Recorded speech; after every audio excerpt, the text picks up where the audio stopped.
This is a review of the Apeman C770 series DVR dash camera.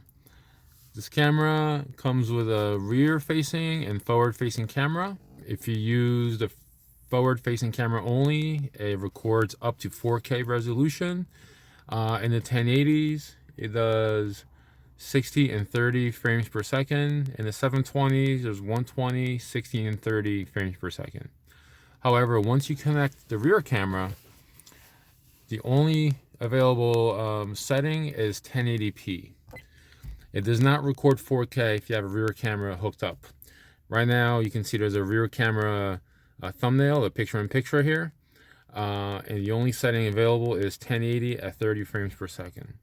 So be aware, if you buy this camera and you want to record a 4K, you cannot if you have a rear camera hooked up. So let's go through the settings of the camera. Now, a little background story. The way I hooked up my camera, as you can see, I'm not using my cigarette lighter. My cigarette lighter is hooked up inside the console. I have a two-way splitter tapped into the wiring of my cigarette lighter. However, my cigarette lighter goes off when the car goes off. I wanted to test out the parking mode. If someone hits you or someone walks by, it's supposed to trigger the camera to record. The manual does say if someone walks in front of the car up to 3 meters, the camera will record the event. So what I did is I was installing a car radio, and I ran a wire from the constant power, and I used a ground from the cigarette lighter so I don't have to run a second wire. And that's how I wired my camera. So to go over the basic controls of the camera. So right now you can see the camera's recording. If I press stop recording, the little light stops blinking. The green LED over here stops blinking as well. And it gives you some menus. The view mode allows you to switch between thumbnail rear, main front, thumbnail front, main rear, just the front, and just the rear. Those are the 4 choices you have. The mode allows you to select between video and pictures. If you select pictures, it tells me there's 305 pictures left. Playback lets you view the videos, and the button settings lets you go through all the settings in the camera. Now there's 5 pages of settings. To kind of quickly go over all of them, the first setting, as you can see, there's only 1 dot available because I have the camera currently plugged in as a 2-way camera. You disconnect the rear camera input here. This switches to, I believe, 4 different dots. There's actually 8 different choices. I disconnected the rear camera mainly to show you the different settings for the video. Now this is recording currently at 1080 at 60 frames per second. That defaulted to 60 by itself when I disconnected the rear camera. If I stop the video, go to settings, now you can see there's four dots, but it's actually 2 pages worth. So if you press it, you can have 1080 30 frames per second, 720 120 frames per second, 60 frames, 30 frames. No, I'm sorry, no 30 frames. So it's 120 and 60 frames per second at 720. So here's the 4K, and then it's 1440p, 1296p, and here's 1080 60, 30, 720. Okay. The loop recording, I have it set to record every 3 minutes. If you keep pressing the button, it toggles through all the choices. You have 3, 5, or off in 1 minute. So I make my videos 3 minutes long. The mirror image, I'm actually not sure what this one's for. It's not in the manual. I have it off. When I turn it on, I didn't notice anything. So I left that alone. The clock works off GPS for the most accurate time. Therefore, when choosing a time zone, you could press the universal time, Greenwich Mean Time, minus or pluses. Therefore, since this time it follows Big Ben, right, in England, we're minus 5 hours from England. Therefore, leave -5. If you want to change the setting, you press it, you can see the negatives go up to 12, and then the positives go up to 12. So in this case, I'm -5. You keep pressing it until -5 comes up. And it is now 8:56 a.m. and that is correct. The clock can give me a choice to choose between PM or Army time, as people say in US. So I kept it as the 24-hour clock. The GPS, on or off. The speed, it can show either miles per hour or kilometers.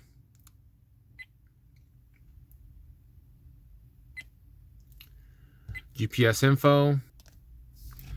There's GPS stats, orientation, latitude, longitude, etc. I guess this is useful if you get lost somewhere and you gotta, maybe you fell in a ditch somewhere and you can tell someone all those numbers and someone can come and find you. Exposure, this sets the brightness and the darkness of the videos. I left the default of -0.3. I played around with it a little bit. I didn't notice much difference, so to me, this works. The headlight, I don't quite understand it, but I believe I tested this out. It didn't really work, but I'll try it tonight at dusk. So if you have your running daytime lights, they're not as bright as your headlights. So as it gets darker, the camera's supposed to beep to remind you to turn on your headlights. The beep sound, you can turn it on or off. Let me put the headlight on this time.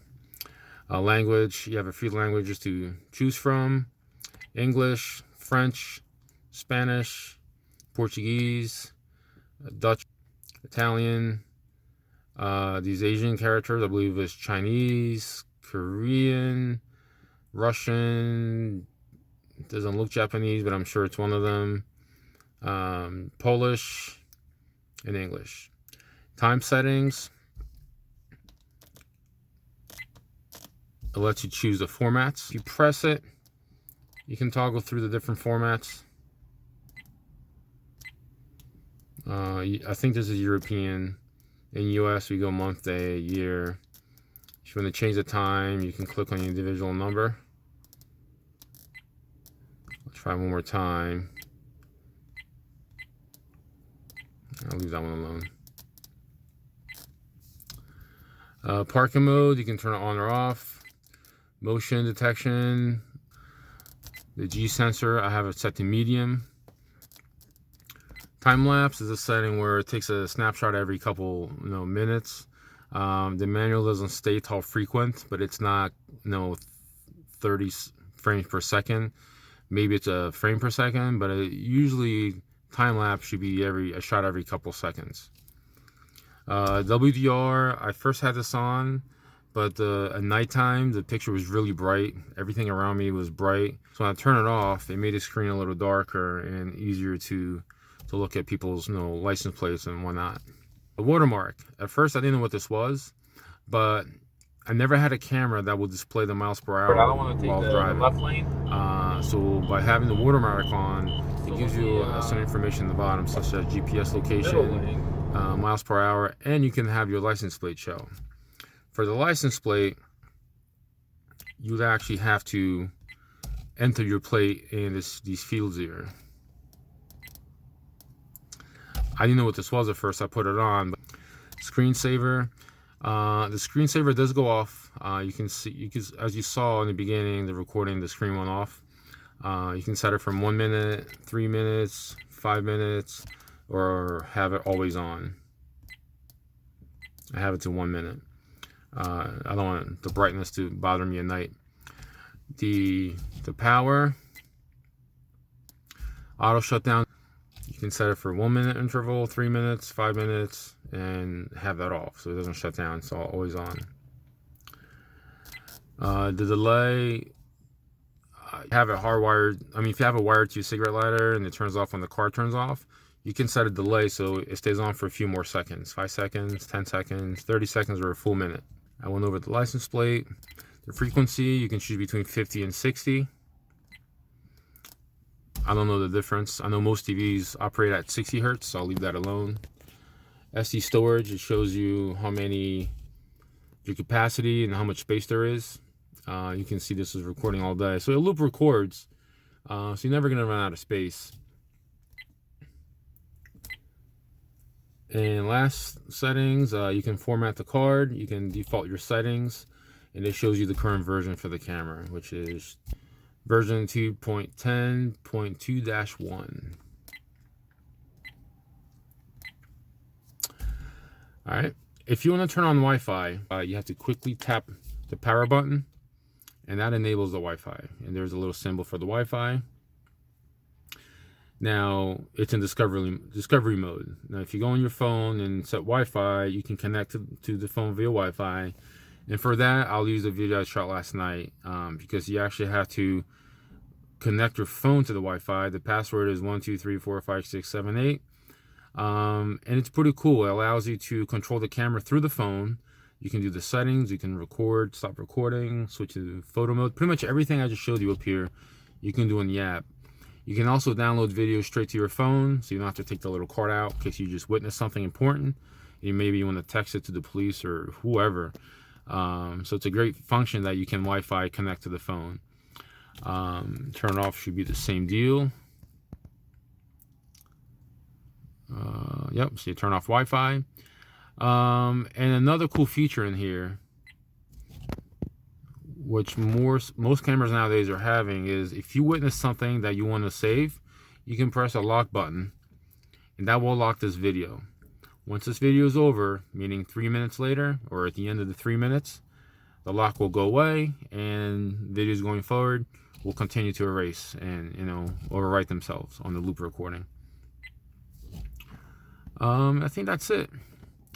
As for inputs, you have the micro USB, that's the power for the camera, TF card slot, there's a reset hole, and the power button you saw me press. And on this side, it's just the camera itself. It pivots. I believe it pivots 70 degrees, so you can adjust how you want the camera to show.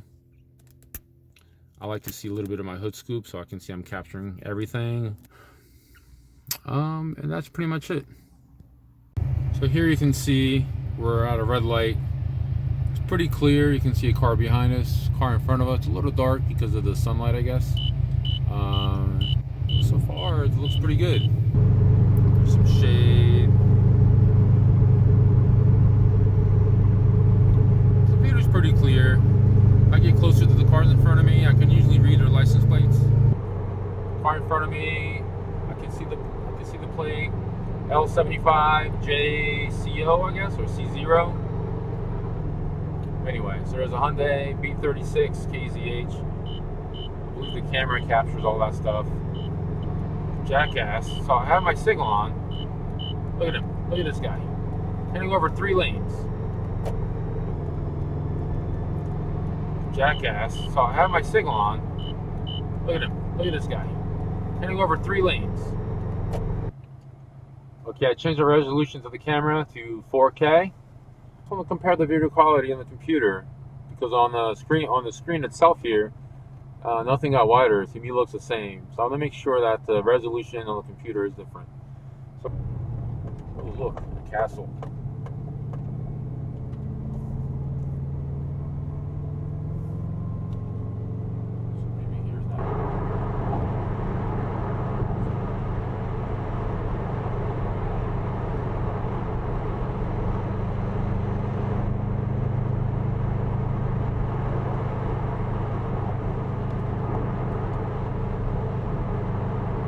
Back move right there, tailgating, not knowing someone can brake hard.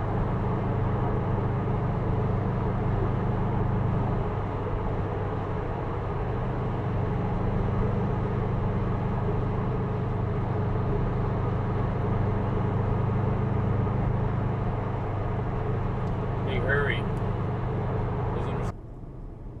Now it's on 1080, 30 frames per second. I don't have it on 4K. I don't want it to disconnect the rear camera while I'm moving. It says you could damage the unit. So just in case, I'm going to leave it alone. Now, while I have bright lights, I'm going to stop the video.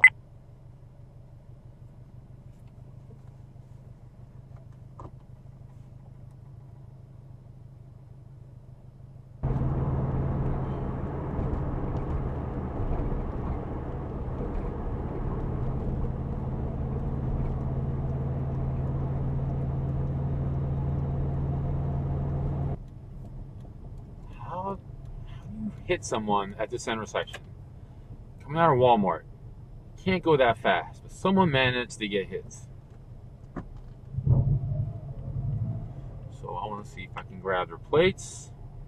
I'll lock the video. It's not the first time I've seen an accident here.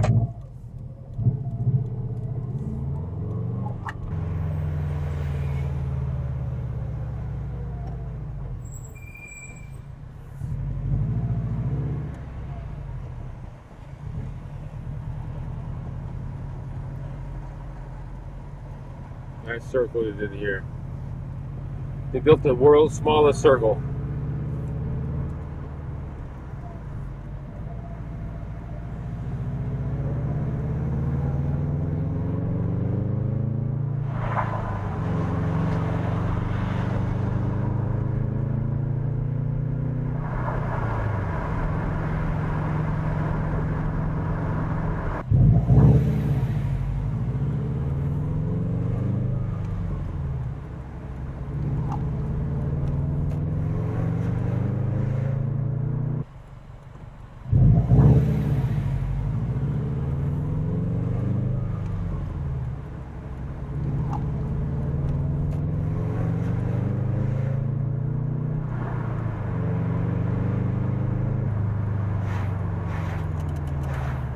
Oh, idiots.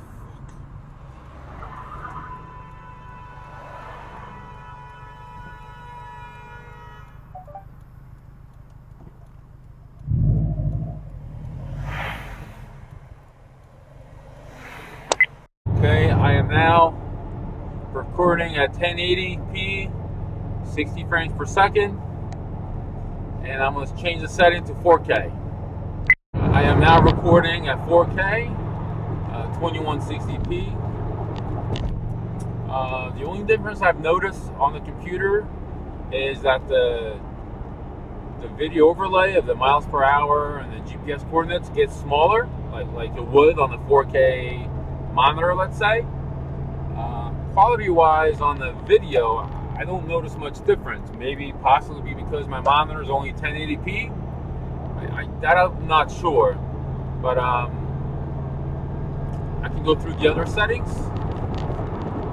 The manual shows various resolutions, including 720p at 30 frames per second. However, that one does not exist on the camera. The lowest 720 is 60 frames per second. That'd be beneficial if you have a small video card, maybe a 2 gigabyte, and you want to save videos on the trip. You would set it to the lowest possible resolution so you can capture a lot of the video. This is video being shot at 1440p, 30 frames per second. This is video being shot at 1296p, 30 frames per second.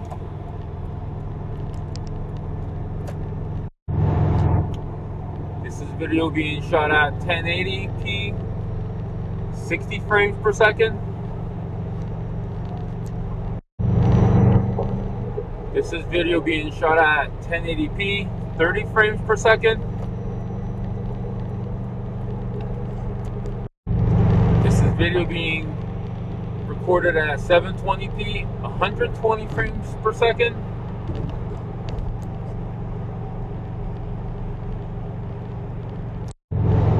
This video is being recorded at 720p, 60 frames per second.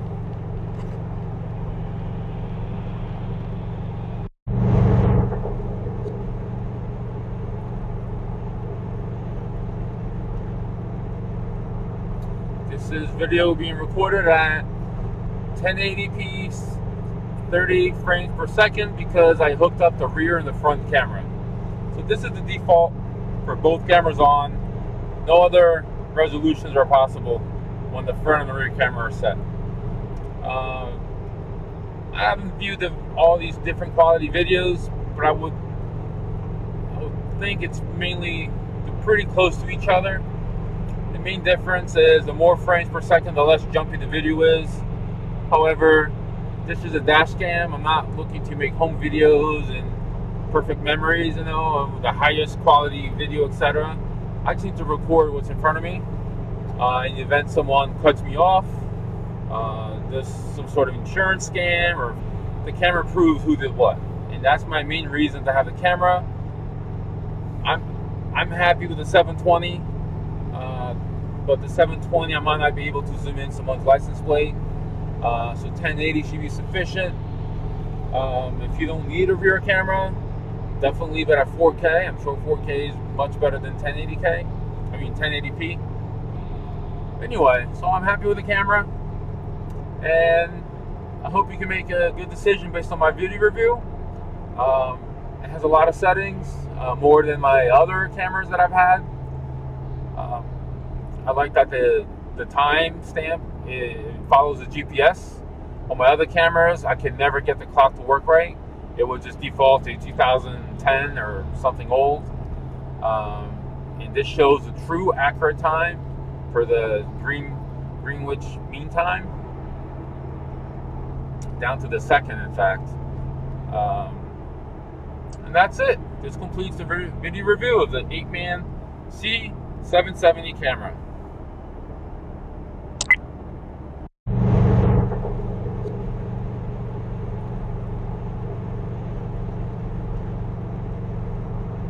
This is video being recorded at 1080p, 30 frames per second, because I hooked up the rear and the front camera. So this is the default for both cameras on. No other resolutions are possible when the front and the rear camera are set.